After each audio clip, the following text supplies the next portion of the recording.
Today's tip, spinning back kicks, spinning hook kicks, something from my Taekwondo background. So first of all, what I call a spinning back kick is turning, cocking and thrusting straight with the foot, okay? And what I call a spinning hook kick, some people call a spinning wheel kick, is spinning and hooking, returning to stance, okay? So looking at those two techniques. Now, one of the problems a lot of people have is they not rotating their body first. This is a key to making this kick fast and powerful. Is the first step is rotating your front foot, okay? You got to turn your heel towards your opponent, okay? And as you do that, you have to immediately turn your head and look, okay? So your head's got to go first. This will rotate your upper body, which will begin this rotational movement, okay? A lot of people have the problem, they're trying to kick before they turn their head, and that's why they're out of balance and their kicks are slow and terrible, okay? So remember, it's foot and head first, or heel and head, okay? So you spin and you look. Make sure you make contact, eye contact with your target before you throw your leg. So step one, turn the heel, look. Step two, chamber the leg. Now there are two ways to chamber your leg for the back kick. One is like a typical back kick in Kihon, where you just bring your heel to your butt and thrust it out, okay? So that kind of coming from the bottom and kicking up, okay? So you're kind of looking over your shoulder. The way I did it originally in ITF Taekwondo was bringing my knee up as high as I could. This way's good as well. And then you're going from there like a side kick, so it's more like a yokogeri. So you're spinning and side kicking it out. I find either of those methods works. It's up to your personal preference. But the important thing is bending your knee as much as possible. Don't be lazy about this. Don't just have it bend a little bit. You gotta go really bend it in, okay? Lift your knee up and bend your leg, and that will give you more of your thrusting power, okay? So, the back kick, turn, look, thrust, okay? So I'm doing it like a 1-2 at the moment, like 1, 2, okay? And gradually work on speeding that up till it becomes one movement. Okay, with the back kick, the momentum's going forward. So I always step forward after my spinning back kick. So I spin, kick, and I'm step forward into opposite stance. Okay.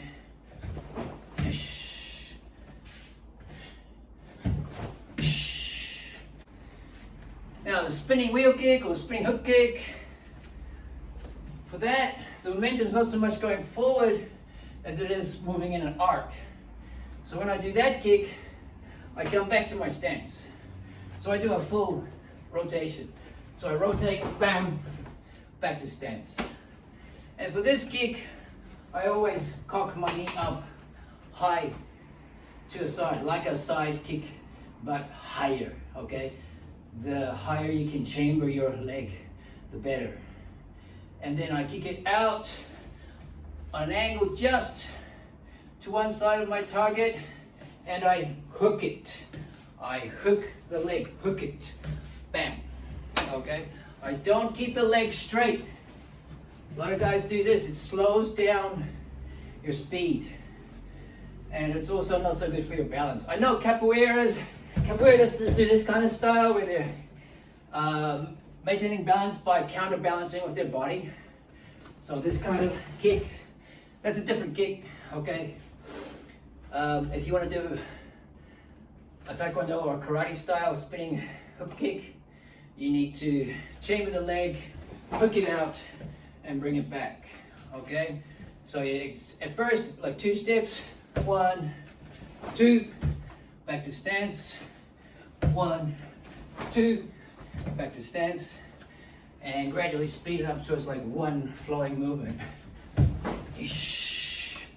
Okay, look, boom. Okay, and relax.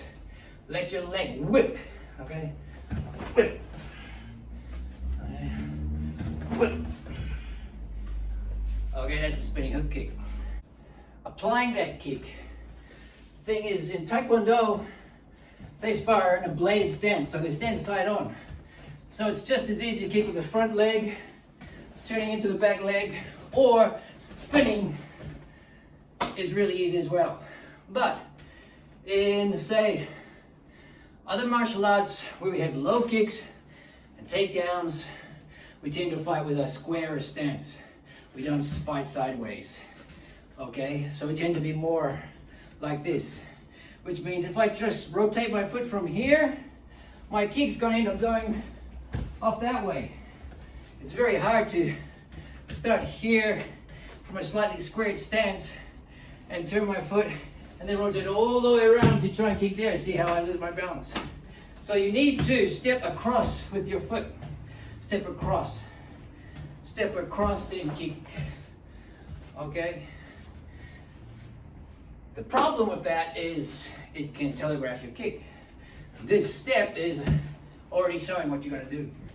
So you need to work on ways to disguise this stepping motion, okay? So, one way is to throw a jab, a fake jab. So, as I throw the jab, I'm already starting to rotate my foot, boom, boom. And from there, boom, bap. I go into a back kick, okay? Boom, bap. Okay, that's one way of doing it. Another way is through footwork.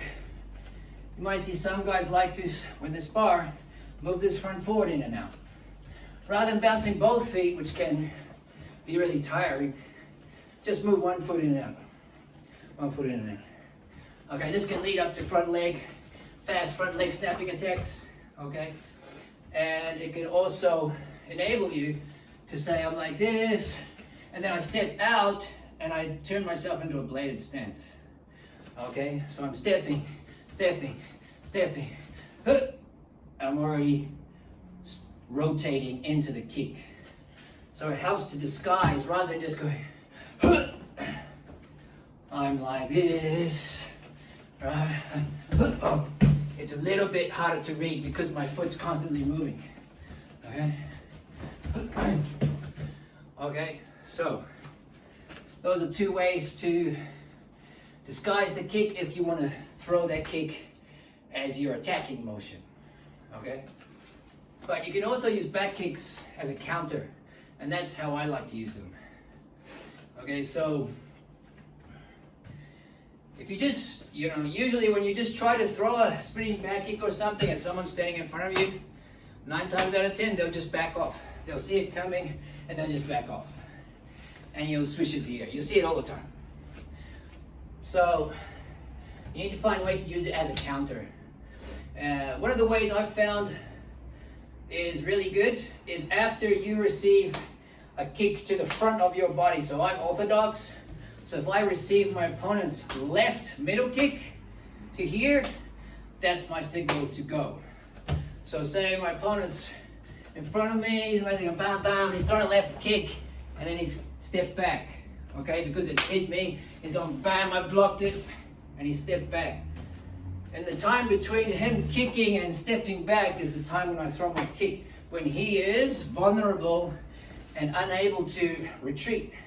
Because he just kicked, it's hard for him to jump back. So he's just kicked me, boom, right? Boom. I take the kick on my arm and immediately, boom, throw the back kick. Okay? And this will often catch guys before they can get out of the way. And the timing works very well. Some people will do it as your opponent throws a kick. So if your opponent tries to throw a left kick to this side of our body, some guys will just use that as a go sign. So as soon as you see that left leg start to move, whoop, bam, they just go as a counter. So often, because when you kick, your body tends to lean back a little bit. And that lean back gets you out of the way of a high kick coming at your head. Okay, and if you land it right as he's kicking, even if you take some of the power of his kick in the back, your hook kick to his head will have more of an effect, and it'll take the power away from his kick. Okay, so in that situation, that's where the guy throws a kick, and immediately, as a counter to the kick, I immediately throw a spinning hook. Another way I like to use back kicks is when someone's coming at me. So, time their entry. So there's a distance between you and opponent, he has to cover the gap. So I will time my back kick just as he tries to enter my space. And that way he walks right into it, okay? So I'll be there and I'll move my feet maybe, and then I see he's coming back, boom! Back kick straight. I prefer the back kick for that rather than the spinning hook kick, because the back kick has that thrusting power that will stop him from coming closer. With the wheel kick, sometimes you can miss and he can end up grabbing you, taking you down. The back kick is safer.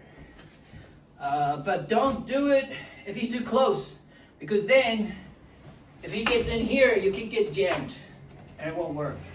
So it's a timing thing, okay? You have to learn the timing and the distance when it's going to work. When your opponent tries to bridge the gap and you instantly kick. Or you can try to draw him in by moving back, moving back, moving back. And as you move back, slide your foot in. And as he comes forward, boom, throw the back kick, okay? Moving back, boom, okay?